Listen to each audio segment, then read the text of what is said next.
Socializing isn't just about being talkative, it's about understanding how your brain is wired to connect.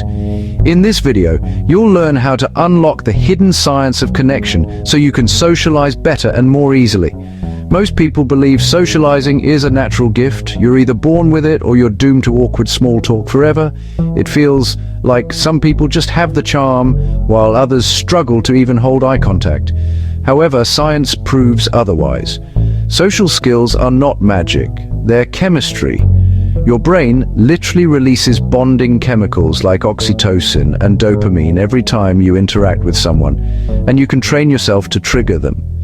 Here's the exciting part. Once you know how to activate these brain systems, you don't just fake being social. You naturally build trust, spark instant connections, and leave people genuinely wanting to be around you.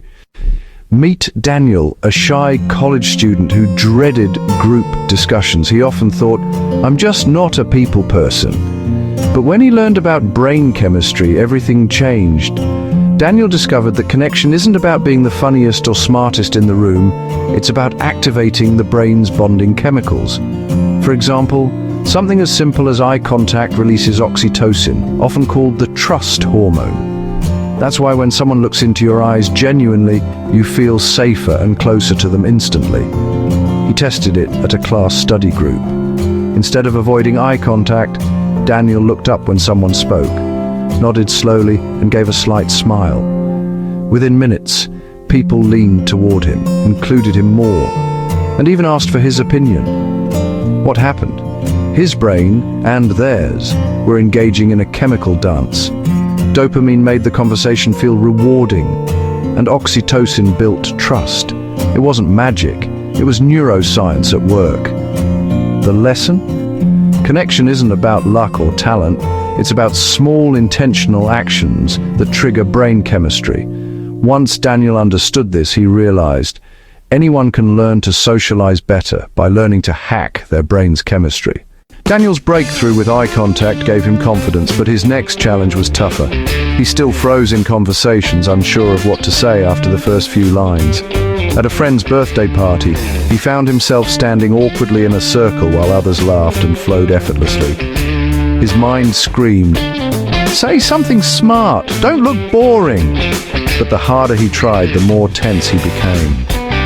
That night, he stumbled across a study online. People who are rated as the best conversationalists are usually the ones who talk the least. Instead, they master the art of listening actively. Daniel was shocked. Could it really be that saying less would make him more likable? The next day, he tested it out. During lunch, instead of rushing to speak, he leaned forward and said, "So, what was the most exciting part of your week?" As his classmates shared, Daniel nodded, smiled, and even paraphrased, "So, you mean that moment gave you a sense of relief?" Instantly, the classmate lit up. "Exactly. Wow, you really get it." Daniel realized something powerful. People don't remember what you say as much as they remember how you make them feel heard. Neuroscience backs this up. When someone feels listened to, their brain releases dopamine, reinforcing trust and connection. By the end of the week, classmates were seeking him out, saying, "Daniel's such a great guy to talk to." Ironically, he had spoken less than ever before, yet his social circle grew.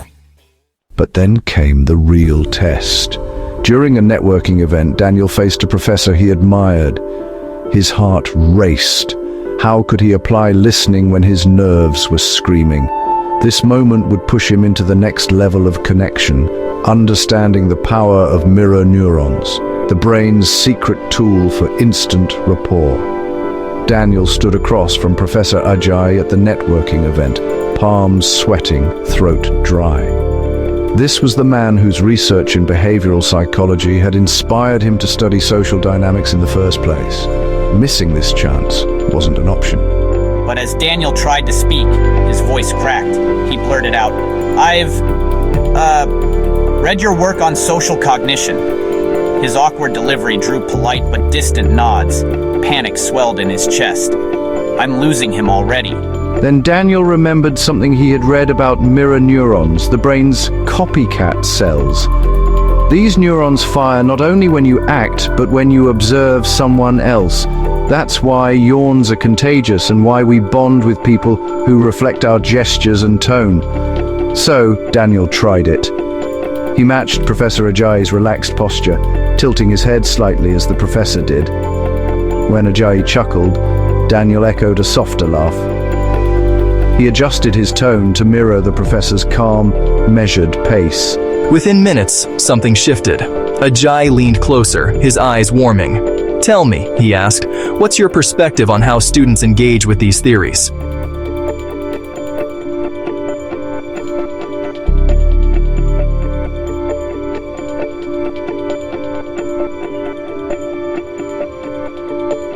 By the end, Ajayi said, "I'd like to hear more from you. Stop by my office sometime." Daniel walked away, stunned. One conversation had opened a door that weeks of silent admiration never could. But this breakthrough planted a new question in Daniel's mind. If posture and tone could shape confidence in others, could they also shape confidence within himself? That thought would lead him into his next discovery, the confidence loop, where body language doesn't just reflect the mind, it reshapes it. The next morning, Daniel stood in front of his mirror, replaying the conversation with Professor Ajayi. For the first time, he hadn't felt like a background character in his own life. Yet he knew confidence still felt fragile, like a flame that could be snuffed out at any moment. He remembered reading about the confidence loop, the idea that body language doesn't just display confidence, it creates it. If posture could influence hormones like testosterone and cortisol, then standing tall wasn't a trick. It was training. So Daniel tried a power pose. He planted his feet shoulder-width apart, lifted his chin, and stretched his arms in a subtle victory stance. At first, it felt silly. His reflection looked more like a stage actor rehearsing than a man ready to conquer social spaces. But as he held the pose, something shifted. His shoulders loosened, his breath deepened, and a quiet steadiness replaced the jittery self-doubt. Maybe my mind just needs my body's permission to feel strong, he thought. Later that day, he met a few peers for coffee. Normally, Daniel would shrink into the background of the group, nodding along. This time, without overthinking, he sat upright, maintained open posture, and spoke with a steady voice. His words weren't groundbreaking, but people leaned in, smiled, and even asked follow-up questions. The change was small but noticeable. Daniel wasn't just blending in anymore, he was participating. His body had tricked his mind into courage, and his mind rewarded his body with presence. As the group wrapped up, one of his classmates laughed and said, "Daniel, you should come to more of these hangouts. You've got good takes." That simple comment lit up Daniel's chest with warmth. Still, a question lingered in the back of his mind. If even small talk could reshape how people saw him. What if small talk itself was the secret key to deeper trust? That realization nudged him toward his next experiment, testing the underestimated power of small talk as the gateway to stronger relationships. The next few days, Daniel decided to practice something he'd always avoided: small talk. To him, small talk had felt pointless. Why discuss the weather, the traffic, or how someone's weekend went when there were bigger things to worry about? But after noticing how his classmates reacted during the coffee meetup, he began to see it differently. At the bus stop one morning, he noticed a man tapping his foot impatiently. Instead of keeping silent, Daniel smiled and said, Mondays always feel twice as long, don't they? "You're not lying. I've already had 2 coffees, and it's not even 9. The exchange lasted less than a minute, but Daniel walked away lighter. He didn't need to impress anyone with genius words. He only needed to connect. Encouraged, he tried again later at the campus library. As he set his books down, a student nearby sighed loudly at her laptop. Daniel leaned slightly over and said, That looks like the sigh of someone 3 essays behind schedule. 4 actually, but thanks for reminding me. They both laughed, and just like that, a wall broke down. Daniel realized small talk wasn't shallow, it was a doorway. Each short exchange was like knocking politely on someone's life before stepping into deeper conversations. Over time, he noticed how much easier it became to greet people, share short jokes or comment on little details around him. His classmates began including him naturally in their chatter, and the once distant atmosphere started to feel welcoming. But more importantly, Daniel sensed that small talk was teaching him a rhythm, a flow of starting light, then gently moving deeper when trust was earned. It wasn't about the words themselves, it was about showing presence, warmth, and willingness to connect. And as Daniel grew more comfortable with small talk, another thought began to stir in him. If words could open hearts, what about silence? Could saying nothing sometimes speak louder than anything else? That quiet question led him directly into his next challenge, the power of silence in conversations. Professor Morgan paired students for a role-play exercise. Each person had to act as if they were in a heated negotiation, pushing hard to get their way. Daniel was paired with Clara, one of the sharpest and most outspoken students in the room. The exercise began. Clara leaned forward, arms crossed, and fired her words like arrows. You're asking for too much. No company would ever agree to those terms. Be realistic. Daniel froze. His instinct was to stammer out a quick defense, but something inside whispered, "Wait, don't rush. Let silence speak." So he stayed quiet. 1 second, 2 seconds, 5 seconds. The room felt like it tightened around him. Clara's confident glare began to waver. She shifted in her chair, frowned, then asked, Well, don't you have anything to say? Daniel held her gaze calmly, still silent. The professor raised an eyebrow, watching closely. Finally, Clara leaned back, her voice lower, almost uncertain. Okay, maybe we could adjust the numbers. What exactly are you asking for? I'm asking for fairness, a partnership where both sides feel valued. Brilliant use of silence. Notice how the pause shifted the power in the conversation. Daniel's heart was pounding. It had worked, but it hadn't been easy. Silence wasn't empty. It was heavy, demanding patience, courage, and control. It forced the other person to fill the space, often revealing more than they intended. That night, Daniel replayed the moment over and over. He realized silence wasn't just a strategy, it was a mirror. It showed him his own self-control while exposing the truth in others. But with this discovery came a question that gnawed at him. If silence could unsettle a classmate in a role play, what would it do in the real world when the stakes were higher and emotions rawer? The next day, life gave him the answer, when silence collided with conflict in a way Daniel never expected.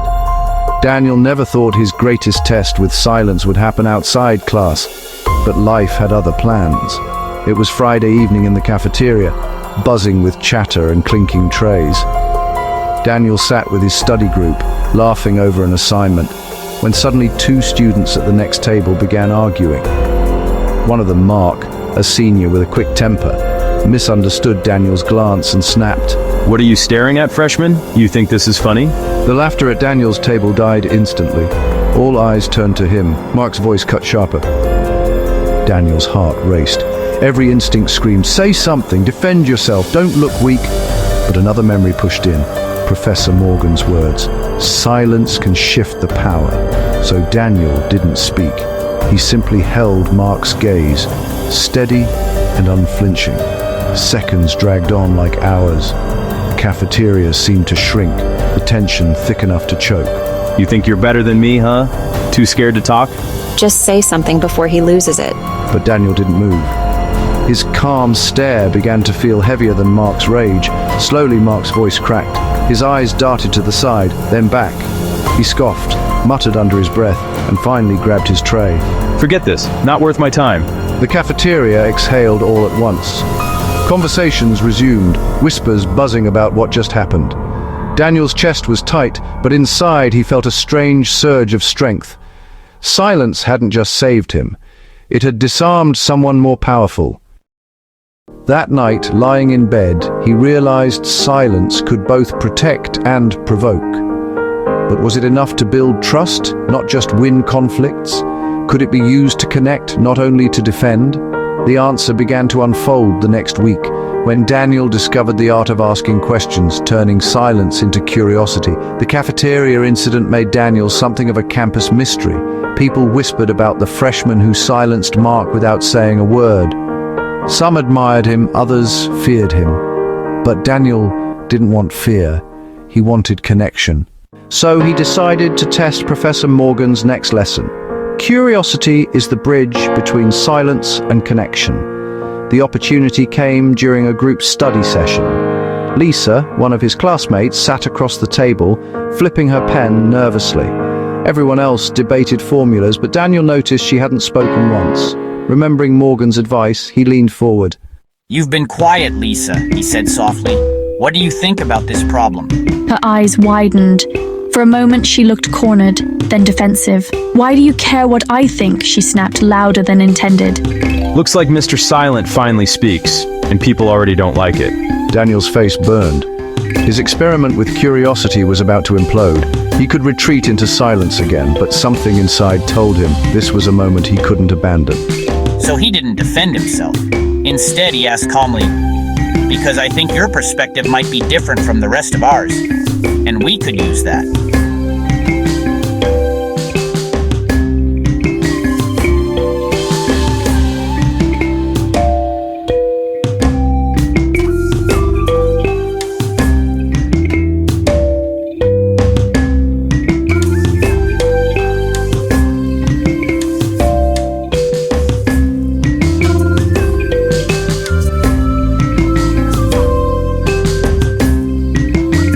Daniel exhaled slowly. His question had nearly backfired, but in the end, curiosity had turned tension into breakthrough. Later that night, Professor Morgan's words echoed. Questions don't just unlock answers, they transfer energy. And Daniel was about to learn just how contagious that energy could be. The next day, Daniel walked into the library with a different kind of presence. It wasn't loud or commanding, it was steady, calm, and quietly confident. After what happened in the study session, something inside him had shifted. As he passed a group of classmates, a few looked up and smiled. Not because he'd said anything, but because his energy felt lighter, warmer. He noticed Lisa wave shyly from across the room. A week ago, she might not have even looked at him twice. Daniel sat down at a crowded table where tension usually ran high before exams. But instead of joining the nervous chatter, he simply greeted everyone with a relaxed nod and began working. Slowly, the tone around him shifted. Voices lowered, frowns softened, and before long, the group was quietly focused, as though his calm had set the rhythm. It reminded him of something Professor Morgan had once said. Energy is contagious. People don't just hear your words, they feel your state. Daniel tested it further. When conversations grew tense, instead of diving into the noise, he'd lean back, smile, or ask a light question. Without fail, the group's atmosphere softened. They began to look at him as someone who carried peace, someone whose presence made challenges feel a little less heavy. Even Mark, who had mocked him before, seemed less hostile. One afternoon, Daniel caught him muttering, "Man, how do you stay so calm before tests?" It wasn't a challenge, it was curiosity. Daniel realized then that his silence had evolved. First it had disarmed, then it had drawn curiosity, and now it was spreading influence. But there was one last piece of the puzzle left. How to leave these interactions not just calmly, but memorably, so people would always remember him with respect. And that lesson would come sooner than he expected.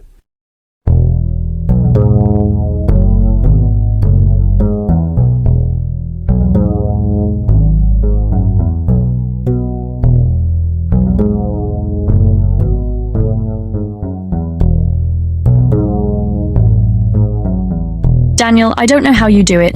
You make these sessions feel less like torture and more like, I don't know, teamwork. Thanks, Lisa. You all helped me just as much. I'll see you after finals. We'll celebrate surviving this together.